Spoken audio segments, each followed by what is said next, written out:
May sili ako dito. Ito, sili. Dry na chili. Kailangan muna natin siyang i-fry. Dry fry lang siya. Yan, nakahayo na. Ayan. Isa tong recipe na hindi natin maluluto yung recipe ni Bossing na ni-request ng walang ganitong gagawin natin sauce. So, wala akong nahanap sa online. So, gagawa ako na lang ng own version na adobo sauce. Ayan. Itos lang natin siya ng konting oras, mga 2 to 3 minutes. 3 minutes. Ayan.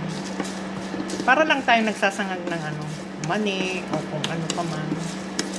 Ayan. Pakita ko sa iyo kung paano ko gagawin yung adobo sauce ang tawag adobo sauce. Yan, mainit na siya. Konting-konti lang. Yan, nangangamoy na siya. Pag naamoy mo na siya, so alisin mo na siya. Alisin na natin siya. Lagay na natin dito sa bowl. Kasi ibababad natin siya sa mainit na tubig for 10 to 15 minutes. Yan, may pinakuluan akong tubig dito. Yan. Babad natin siya muna. Yan, kumulo na siya. Habang nagigisa tayo nitong babad yung sili. Gawa natin konting olive oil. Ilagay natin ng konting olive oil.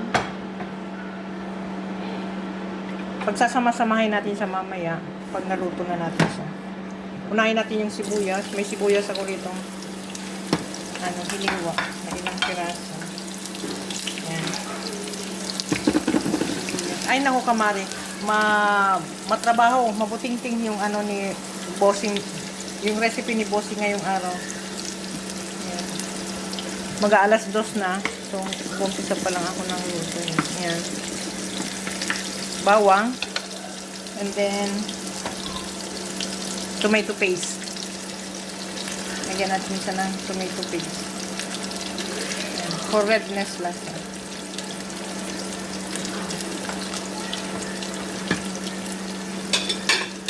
Then, saka lang natin siya saute-saute.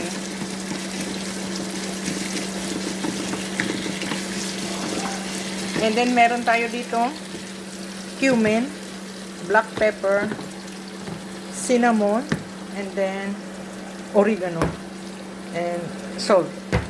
So, yan yung mga spices niya na ilalagay natin. Konti lang lagay natin. Yan, cumin. Just to taste lang siya. Yan, just to taste. Ganon din sa cinnamon.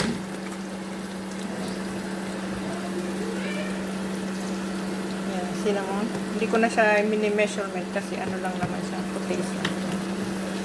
And then cumin. Ayan. Cumin. Black pepper. And then salt. Ayan. Susutay lang natin siya. And then lalagyan natin siya mamaya-maya ng konting tubig. Wala akong nahanap sa online na ready. Kaya gumawa na lang ako ng own version ng adobo sauce. Isa to sa ingredients na kailangan natin So, kailangan natin magawa nito. So, lagyan na natin siya ng konting tubig. Konting tubig.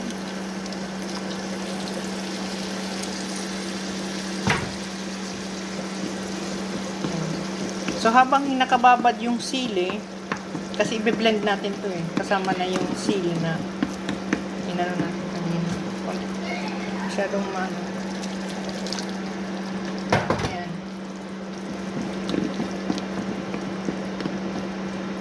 So, yan na yung gumawa na ako para mayroon tayong nakastock na sa ref. Which is, kailangan ko lang naman ito mamaya. It's 1 to 2 teaspoon.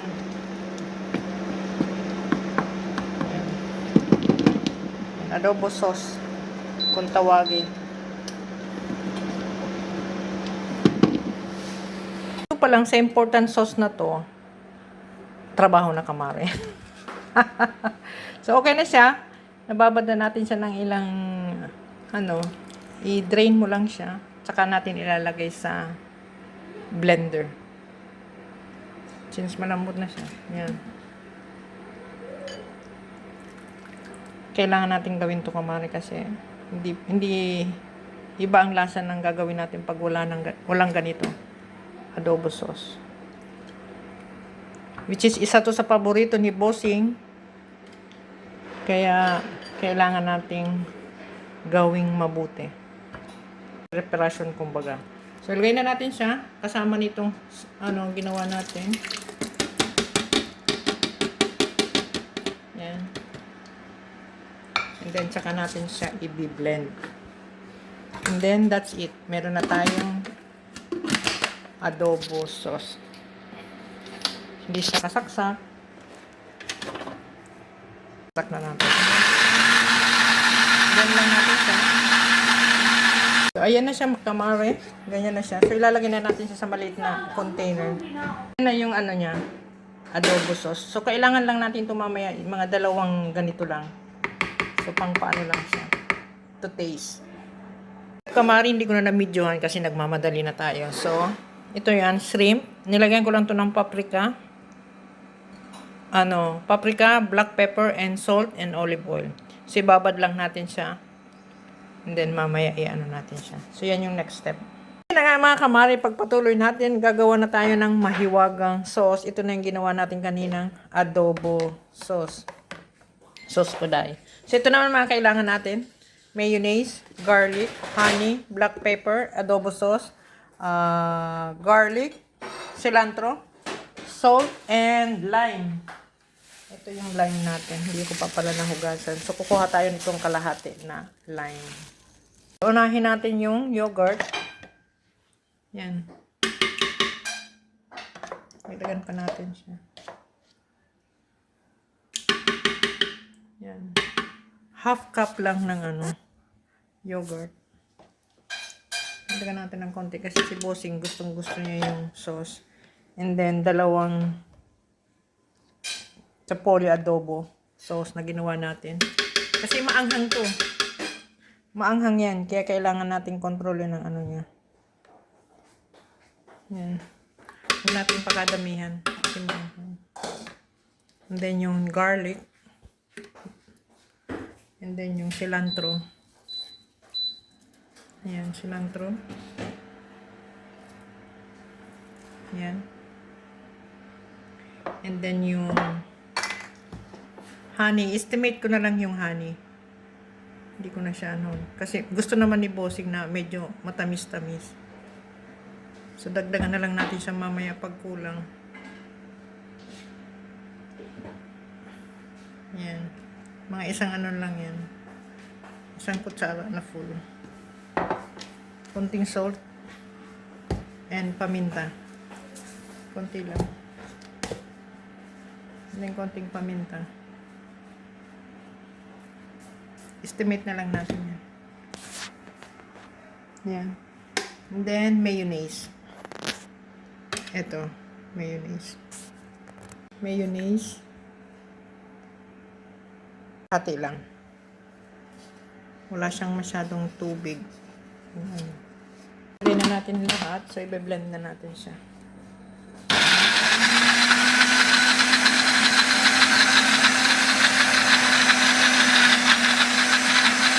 Magic sauce na nagawa natin. Ayan. Medyo buo pa yung bawang. So, okay lang. Yan yung pinaka-magic sauce niya mamaya. Ang sauce kamari, magluto naman tayo na ngayon ng plain white rice. Kailangan natin yan. Plain white rice. Saing tayo. So, i-ready naman natin yung toppings na gulay. So, kailangan natin ng purple na cabbage, lettuce, tomato, and red beans, and lime. Ayan kamari. Alas 6 na ng gabi. Nandito na si Bossing. Plating na tayo. Ready na natin siya. So, una, ayan, ready na lahat yung ingredients. Ayan yung sauce. Ayan yung shrimp na fry ko ng konti, tsaka nilagyan ko na ng sauce. Ready na yan. So, ilalagyan na lang natin siya dyan sa pinggan. So, ngayon, unahin natin tong kanin. Kumuha tayo ng konting kanin. Lalagyan natin siya ng cilantro. Coriander. Konting coriander. Ayan. And then, lagyan natin siya ng lime. Ayan yung lime. Walang masyado siyang tubig. Ayan, lagyan natin ng konting lime. And then, lagyan natin siya ng konting asin. Asin. Ayan. Para lang may lasa yung kanin niya. Lagyan lang natin siya. Na ma-mix natin siya ng konti. Kana natin siya, nahalo na natin siya. Tapos, ilagay na natin siya dito sa plato niya. Yan yung plato niya. Naman, lalagyan na natin yung toppings. Malinis ang kamay ko. So, yan. Side by side. Lagay lang natin yan sa toppings. Yan. Then, yung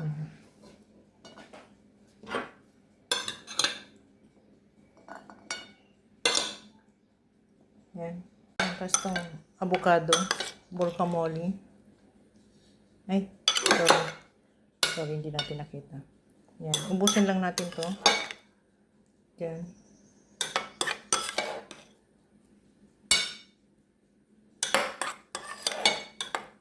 And then the last yung shrimp.